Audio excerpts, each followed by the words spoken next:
Forward together. Forward together. Let's give it up for the mayor of Asheville. Let's give it up for each other. Let's give a shout out to the nation. It's good to be here with you, my mountain friends, brothers and sisters. I want to thank God today for our president here, Elder Hayes, our president in Hendersonville, Sister Lawrence, our first vice president and civil rights icon and national board member, Miss Carolyn Q. Coleman, who's here with us. To all of you who have gathered, to my good friend, Reverend Huffman, if I start calling names, that's all I'm going to have time to do. But I just want to tell you, it's nothing like being in the mountains with folk that know how to fight.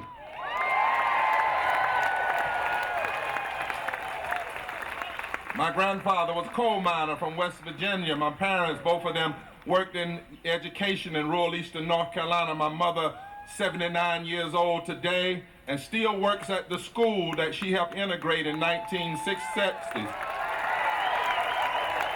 I grew up on the farm. I worked on the farm. In my community, preachers and teachers and farmers were revered, and so I want you to know that when this legislature tries to take us backwards and hurt teachers and hurt working people and hurt poor people, it's not just political for me, it's personal.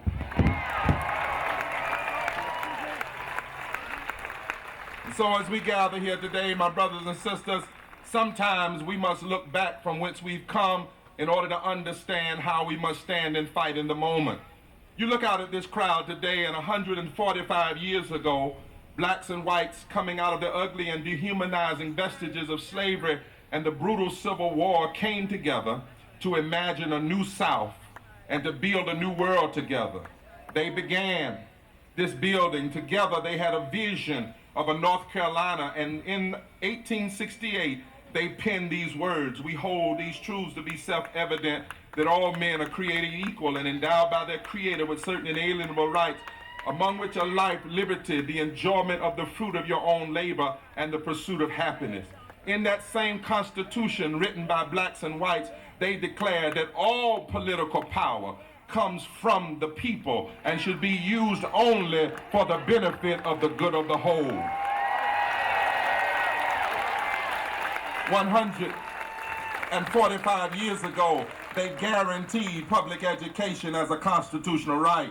They fought for fairness in the courts and for free and fair and unrestricted elections for all people, regardless of race or income. What a marvelous vision 145 years ago. 100 years even before the modern civil rights movement. 145 years ago, they dreamed of a world where we would work together. People of faith, moral leaders like the Reverend J.W. Hood and A.M.E. Zion Preacher and Samuel Ashley were at the center of forging this vision and empowering this dream. But as you know, wherever there's a dream, there is also a nightmare. Enemies abounded then. Those who even then wanted to despise the togetherness. They despised moving forward. They chose to rather live in the darkness of inequality and injustice and inhumanity toward others than in the light of equality and justice. So at every turn to move forward, there has always been a fight, a pushback. They pushed back then by forming an immoral movement, the precursors of the Tea Party and other groups like that.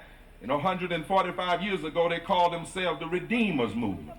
And they declared that their goal was to redeem the South from the sinful influence of black and white and brown people working together and influencing politics. They fought to go back by forming red shirts and the KKK and paramilitary groups to intimidate black and white voters.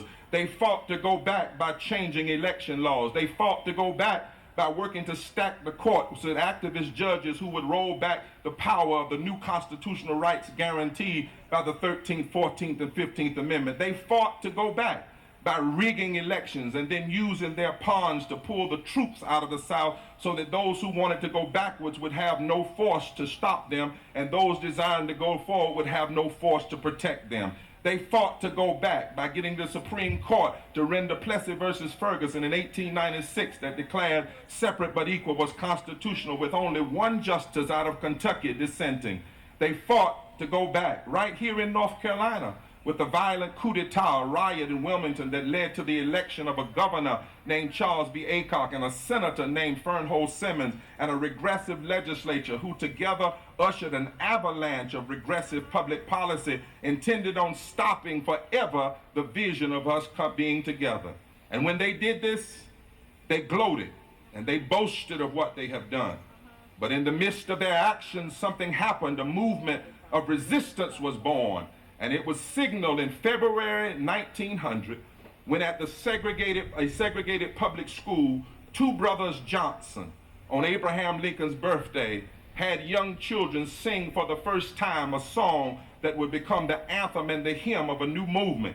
Blacks and whites would come together and form the NAACP. They would hook up with brown and poor and wealthy people and people of faith, and they would mount a resistance and fight back against the enemies of injustice and inequality. And so, my friends, in the midst of the setbacks and the gloating of the enemy and the forces of extremism and immorality and regressivism, those early warriors, they began 113 years ago to sing and strengthen themselves for the movement. They sang in the face of extremism, lift every voice and sing, till earth and heaven ring. They sang, stony the road we trod, bitter the chastening rod felt in the days when hope unborn had died. Yet with a steady beat, have not our weary feet come to the places for which our fathers sang. They sang, God of our weary years, God of our silent tears, thou who hast brought us thus far on the way, thou who hast by thy might led us into the light, keep us forever in the path we pray, lest our feet stray from the places, our God, where we met thee, lest our hearts drunk with the wine of the world we forget thee. They sang, and by faith refused to give in. They sang, and by faith they built a new movement. They sang and organized an army of resistance. They sang and believed that America would be America. They sang and believed that the South would not forever be bound in the shackles of hate and discrimination. They sang and organized their lawyers. They sang and kept faith moving forward despite being killed and beaten and hung. They sang and by faith went into the courts and went into the streets and went into the pulpits, believing that someday things would change. They sang and by faith they won in the Supreme Court in 1954. They sang and they moved presidents and moved leaders, Republican and Democrat. They sang and by faith they beat back the John Birch Society, and they beat back Dixiecrats, and they beat back the Sovereign Commission, and they beat back Strom Thurmond, and they beat back Jesse Ham. Right here in North Carolina, they sang.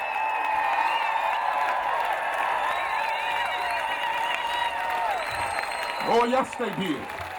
They sang and reversed the course of history.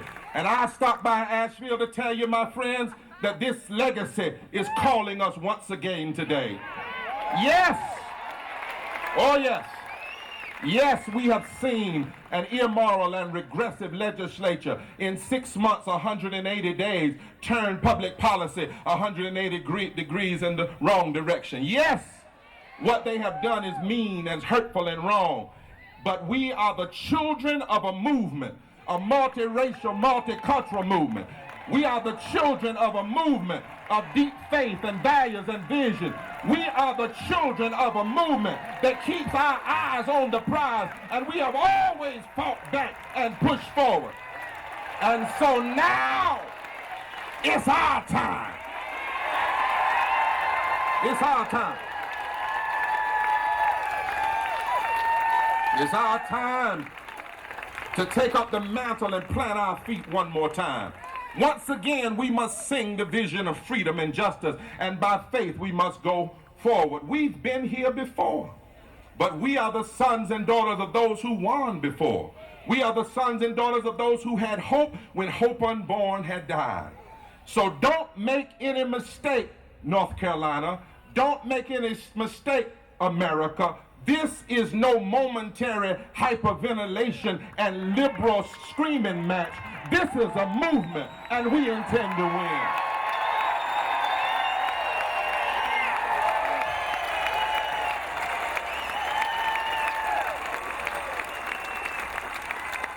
We have a governor that has decided to be on the wrong side of history.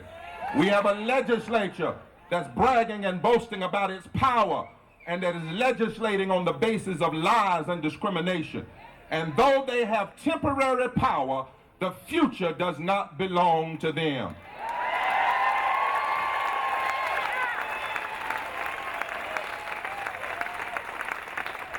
Let me be clear why the Forward Together movement and Moral Monday continue to protest and why we have begun a tour across the North Carolina right here in Asheville.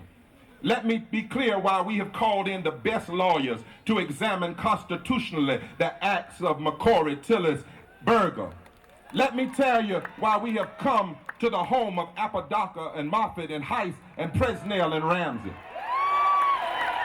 We've come here to remind them you can't do wrong in Raleigh and then hide back home.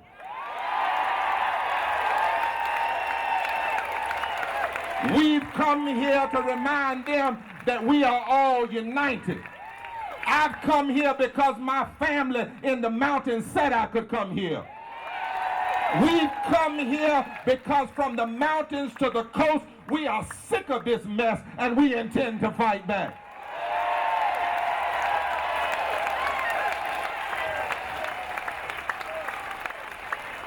In a state that has 1.6 million poor people and 600,000 children, Tim, and 25% of North Carolinians that don't have health insurance.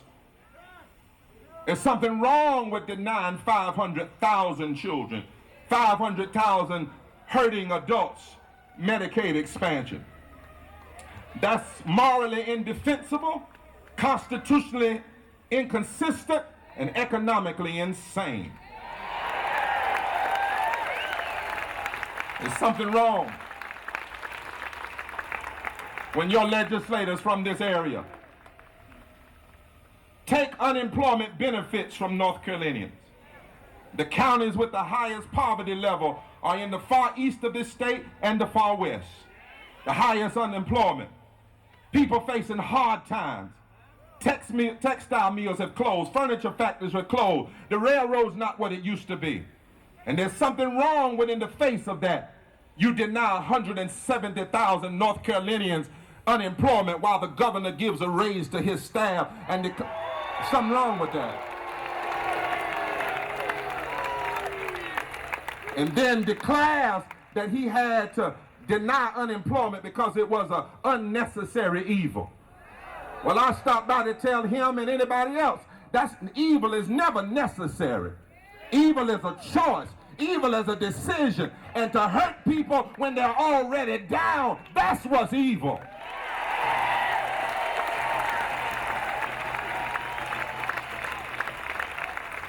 Something wrong. Say something wrong. When this leadership raises taxes on 900,000 North Carolinians by ending the earned income tax credit. Something wrong with that. 20,000 people in Buncombe County use the earned income tax credit. 120,000 people in Western North Carolina use the earned income tax credit. Those who are working but make less than $19,190. Even Ronald Reagan said that the earned income tax credit was good. When a legislature in North Carolina makes Ronald Reagan look like a liberal, something wrong.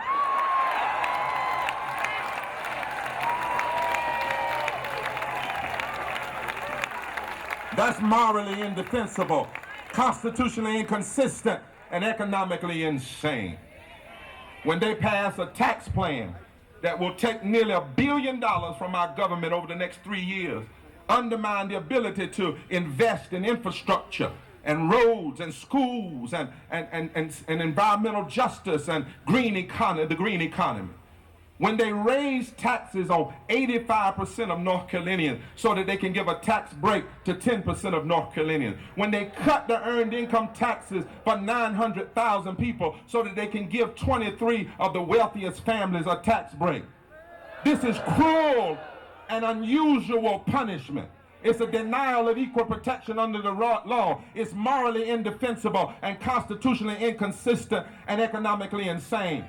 When politicians who claim they believe in local control take the right of public water in Asheville, that's just morally wrong.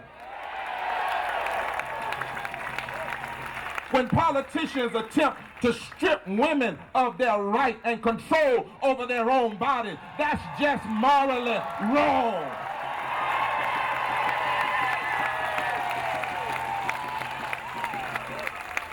This legislature, in their budget, passed a budget that cuts 5,200 teachers, 4,580 teachers' assistants,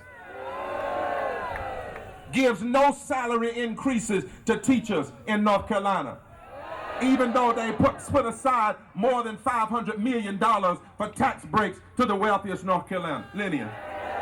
It takes 15 years for a North Carolina public teacher with a bachelor's degree to eventually earn $40,000. And now that they have passed this budget, North Carolina is 50th in teacher salary increase. That means we're below Mississippi, below Alabama, below South Carolina. And then they took $10 million and they're going to give it to private schools. Privatizing schools and taking public money from our schools and giving it to private institutions is a violation of our constitutional right to a public education in North Carolina. Something wrong. And now, after they have denied people health care, denied unearned income tax credit, denied teachers' raises, denied growth in public education, hurt those who are in need, now they want to suppress the vote, passing laws that create 21st century Jim Crow through a new form of poll tax that they call voter ID that will hurt the elderly and hurt women and hurt minorities. Over 300,000 North Carolinians don't have the kind of IDs that they're calling for, and 67% of them are women.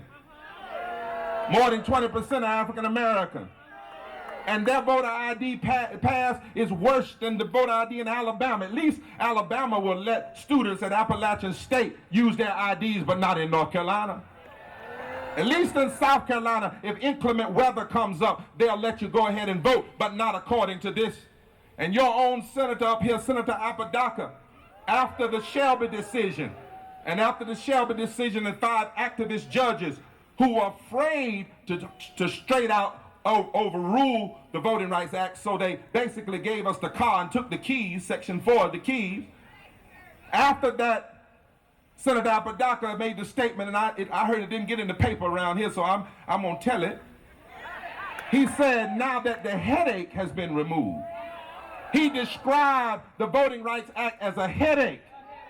Do you hear what I'm saying? He described the Voting Rights Act that Medgar Evers got shot through the heart for as a headache. He described the Voting Rights Act that Viola Lewusa, a white woman, died for as a headache. He described the Voting Rights Act that Swanna, Cheney, and Goodman, a white boy and a black boy and a Jewish boy, died for as a headache.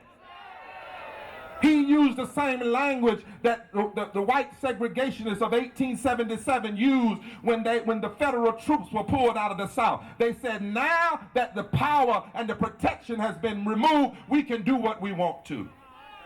And so they passed a bill to eliminate early voting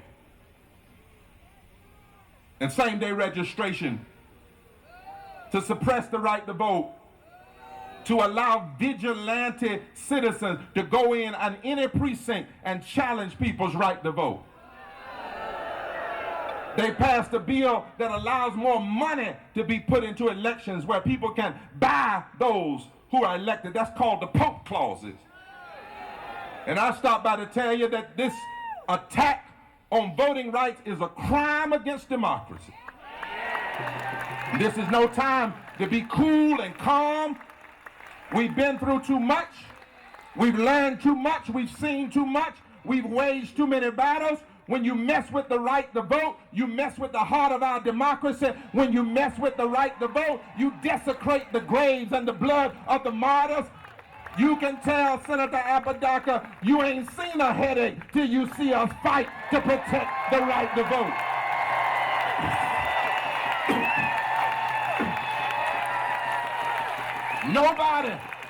Nobody gave us the right to vote. Our grandmamas cried for it. Our grandfathers died for it. Our parents sacrificed for it. Our soldiers died for it. And young people bled for it. And if you think we're going to allow any group of politicians to take or suppress the right to vote without a fight, you must be out of your doggone mind.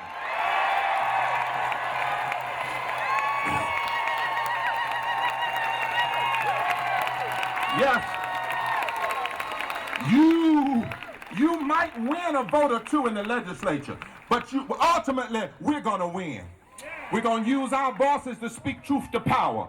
We're going to use our feet to march for justice. We're going to use our hands to mark a ballot box. We're going to use our pulpits to sound the alarm. We're going to train get out the vote organizers. We're going to turn our lawyers loose in the court. We're going to use our heart to love those that despitefully use us, even while we stand against them.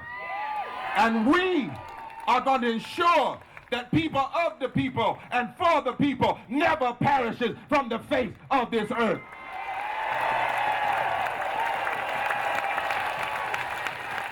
You can't stop the flow of democracy. And so, my friends, injustice does have its moments, but the future doesn't belong to injustice, because there always comes a day when people rise up, and this is that day. Always there comes a day, my grandmama used to say, when right wins out over wrong. Always a new day comes. My Jewish friends will tell you that Psalm 18 says it like this: I called on the Lord in my distress. The Lord answered me and set me in a broad place. The Lord is on my side, I will not fear. What can man do to me? The Lord is for me among those who help me. Therefore I shall see my desire on those who hate me. It is better to trust in the Lord than to put confidence in man. It's better to trust in the Lord than to put confidence in princes. And speaking of a new day, in verse 22 of that 118th Psalm, it says, the stone that the builders rejected has become the chief cornerstone. And this is the Lord's doing, and it's marvelous in our eyes. I came to announce that this is the day that the stones that the builders rejected are coming together. This is the day that the Lord has made, and we shall rejoice and be glad in it. This is a day of new beginning. The Lord, my grandmama used to say, has brought us together. The Zeitgeist, as the theologians would say, has brought us together. The Great Spirit, as my Native American relatives would say, has brought us together. God has brought us together. The stones that the builders rejected, the people that the legislators and the governors have rejected, have been called together. This is the day. Look around for a moment. Don't look at me. Look around and see. Look around all the way as far as the eye can see. All races, all creeds, all colors, all faith, all sexualities, all sexual orientation, all incomes coming together. Did nobody but the Lord do this? And so, my friends, let's claim, as I make my way to my seat, let's claim a truth that what men mean for evil, God can work to good. Let us prove together that the stones that the builder rejected can change the world. Let's prove, and I know when I look out at you that this will be a state where the weak grow strong and the strong grow great, because this is the day the Lord has made. I know that no weapon formed against us will prosper, because this is the day the Lord has made. When I look at you, I know that out of one blood God has made all people, and this is the day the Lord has made. When I look around and see what the Lord has done, I see a new North Carolina. I see a new South. I see a new future. This is the day the Lord has made. This is the day that we remind the governor and every governor after him that being elected doesn't give you the authority to be a bully. This is the day we remind every governor that we, the people, have political veto power over the bullies. This is the day that we say to Governor McCory, and we say to Apodaca, and all of the others who are here, Moffitt, and all of them, you better read history. George Wallace lost. Lester Maddox lost. You're on the wrong side of history. And if you continue, you will lose too. This is the day that we say to power-drunk, extreme legislators, justice will prevail over your trickery and your temporary victories. What you have done will not stand the test of time, the scrutiny of the Constitution, or the power of the people. We've seen in history some folk brag before. Pharaoh bragged, but Moses won. Goliath bragged, but David won. Pilate and Caesar bragged and crucified Jesus on Friday, but early Sunday morning, Jesus won. We are the resurrection. This is the day that we believe there's still a better way. All of our children can be educated. All of our sick can have health insurance. All of our workers can be protected. The poor can be lifted. All people, regardless of their race, their creed, their color, their lifestyle, can be loved and respected. This is the day that we plant our feet and refuse to go backwards. And so, my friends, we are saved by hope. And I'm glad, and I hope you don't mind a country preacher coming by and telling you I'm tired of these so-called ultra-conservative Christians and ultra-conservative religious folk thinking they can decide what are the moral issues.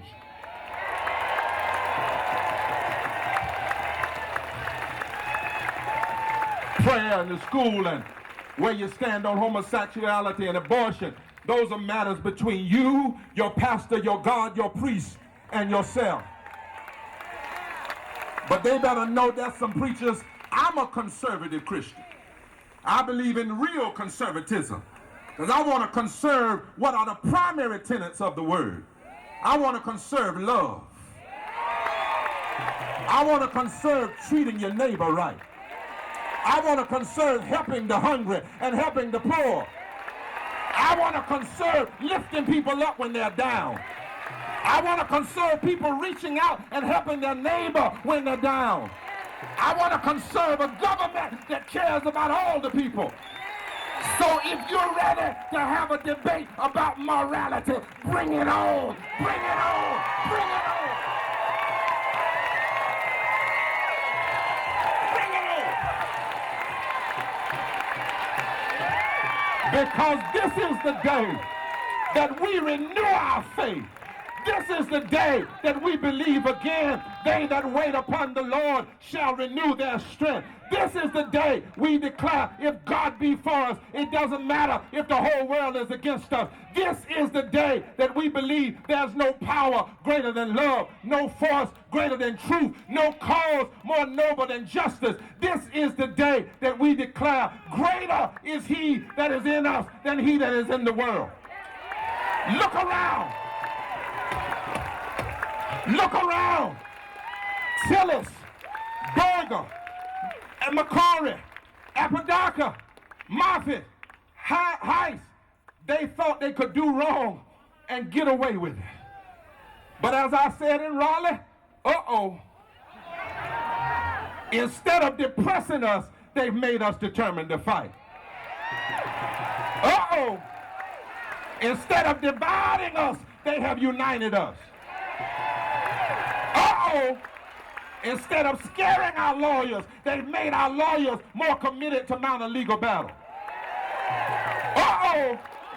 Instead of separating men and women, they brought men and women together.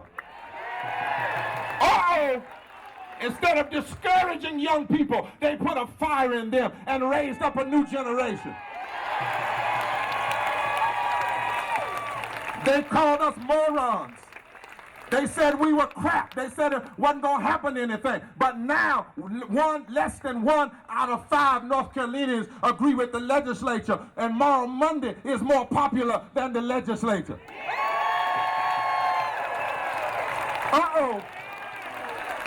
Some of these rabbis and imams and preachers, we would have stayed in our pulpits, but now we've come into the street. And last week, even the Pope said in Brazil, it's time to act up. Instead of making us go home and cry and put our tails between our legs, they made us for 12 straight weeks, 84 days, pray together, sing together, and go to jail together. And so this is the day we will stand up again. From Asheville to Nags Head, from Elizabeth City to Wilmington, from Greensboro to Charlotte, from the I-40 corridor to the back roads of eastern North Carolina, from Raleigh to Rockingham, we will fight. This is the day we refuse to let them break our spirit. This is the day that the Lord has made, and we will work and fight and struggle and vote until that day that we reach the promise. One nation, one state, one people, one community, under God, indivisible, indivisible, indivisible, with liberty and justice for all. And when we get to that day, we will all shout together. When we get to that day, we will all sing hallelujah together. When we get to that day, we will declare, what a day, what a day, what a day of rejoicing that will be when we all get together, when we all see justice, when we all get together. What a day! What a day! What a day! What a day!